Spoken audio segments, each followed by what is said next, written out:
প্রশাসনের পক্ষ থেকে বারংবার আমাদেরকে এই হত্যাকারীদেরকে বা বিচার প্রক্রিয়াকে ভিন্ন খাতে প্রবাহিত করবার চেষ্টা করা হয়। ওসমান হাদিকে যেই দিন গুলি করা হয়েছে সেই দিন রাত 11টার সময় তদন্তকারী কর্মকর্তার পক্ষ থেকে ফোন করে আমাদেরকে জিজ্ঞেস করা হয় যে ওই রাস্তার সিসিটিভি ফুটেজটা আমরা তাদেরকে দিতে পারবো কি না। নাম্বার 1। নাম্বার 2, শহীদ ওসমান হাদি যখন শাহাদাত বরণ করেন তখন আমরা শহীদ ওসমান হাদির যখন তাকে কবরস্থ করবার পরে শাহবাগে অবস্থান করলাম, তখন আমাদের যে আন্দোলন যাতে শহীদ ওসমান হাদির হত্যার বিচারিক প্রক্রিয়াটা যাতে দ্রুত সম্পন্ন হয়, এই জন্য আমাদেরকে বলা হইল গোয়েন্দা সংস্থার পক্ষ থেকে যে আপনাদের এইখানে যদি আপনারা অবস্থান করেন, আমরা খবর পাইছি যে এইখানে বোম ব্লাস্ট হইতে পারে, সুতরাং আপনারা বাসায় ফিরে যান। আপনারা যদি বাসায় না যান তাহলে আমরা বলবো যে আপনাদেরকে আমরা জানাইছিলাম কিন্তু আপনারা জান নাই, যার কারণে এই ঘটনা ঘটছে। নাম্বার 2। নাম্বার 3, চার্জশিট দাখিল হওয়ার কথা ছিল 7 তারিখ। 6 তারিখে ডিবির পক্ষ থেকে সংবাদ সম্মেলন করে এই চার্জশিট দাখিল করা হয় সংবাদপত্রের দিকে, কিন্তু আমরা এইগুলোর ব্যাপারে কিছু জানি না। নাম্বার 4, এখন পর্যন্ত আমাদের সাথে যেই কোঅর্ডিনেশন করে কাজগুলো করবার কথা ছিল যোগাযোগ করে, এখন পর্যন্ত আমাদের সাথে ওইভাবে যোগাযোগ করে মামলার কাজগুলো বাস্তবায়ন করা হচ্ছে না। আদালত আমাকে জিজ্ঞেস করছে যে কোন তদন্ত সংস্থা দিয়ে আপনি তদন্তের কার্যক্রম পরিচালনা করতে চান। এইটা তো রাষ্ট্র ঠিক করবে যে কোন তদন্ত সংস্থা দিয়ে তদন্ত করাইলে শহীদ ওসমান হাদির প্রকৃত হত্যাকারীরা ধরা পড়বে। নাম্বার 5, পুলিশের পক্ষ থেকে বলা হইল যে মেঘালয় পুলিশ শহীদ ওসমান হাদির হত্যাকারীদেরকে গ্রেফতার করছে।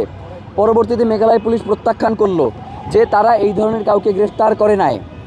নাম্বার 6, ডিবি পুলিশ যে চার্জশিট দাখিল করলো সেই চার্জশিটের মধ্যে তারা একজন ওয়ার্ড কমিশনারকে নিয়ে আসছে, যেই ওয়ার্ড কমিশনারের সাথে শহীদ ওসমান হাদির যিনি গুলি করেছে সেই গুলিকারীর সম্পর্ক কি সেইটার কোনো উল্লেখ চার্জশিটের মধ্যে নাই।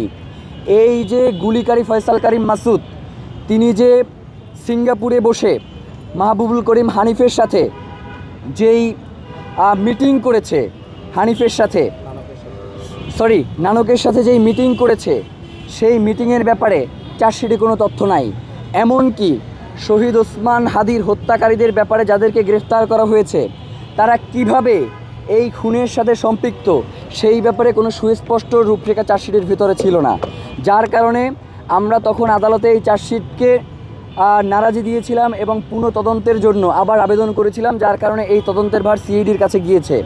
তো যেই প্রশাসনের পক্ষ থেকে বারংবার আমাদেরকে এই হত্যাকারীদেরকে বা বিচার প্রক্রিয়াকে ভিন্ন খাতে প্রবাহিত করবার চেষ্টা করা হয় এবং বিভিন্ন রাজনৈতিক দল থেকে হাদির হত্যার বিচারিক প্রক্রিয়াকে বাধাগ্রস্ত করবার যেই প্রচেষ্টা আমরা ফেসবুকে দেখি, সেই জায়গা থেকে আমাদের একটা আশঙ্কা থেকে যায় যে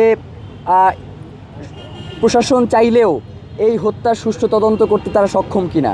এই জন্য আমরা জাতিসংঘের অধীনে শহীদ ওসমান হাদির হত্যার একটা তদন্ত করবার জন্য তাদেরকে বলছি, বিচার করবার জন্য তাদেরকে বলি নাই। পৃথিবীতে এর পূর্বেও বেনজির ভুট্টো, রফিক হারিরির মতো লোকদের তদন্তের কাজ জাতিসংঘের অধীনে হয়েছে এবং বিশ্ব মিডিয়ায় শহীদ ওসমান হাদিকে, শুধু আমরাই নয়, বিশ্ব মিডিয়াও শহীদ ওসমান হাদিকে বাংলাদেশের প্রেক্ষাপটে অত্যন্ত গুরুত্বপূর্ণ রাজনৈতিক ব্যক্তি হিসেবেই তারা মনে করেছেন। সুতরাং বাংলাদেশে রাজনৈতিক স্থিতিশীলতা, নিরাপত্তা, এই সকল ইস্যু সলভ করার জন্য শহীদ ওসমান হাদির হত্যার একটা সুষ্ঠু তদন্ত হওয়া প্রয়োজন। সেই জন্যই আমরা সরকারের কাছে আহ্বান জানিয়েছিলাম যে জাতিসংঘকে যাতে শহীদ ওসমান হাদির হত্যার তদন্তের ভার জাতিসংঘের কাছে হস্তান্তর করা হয়।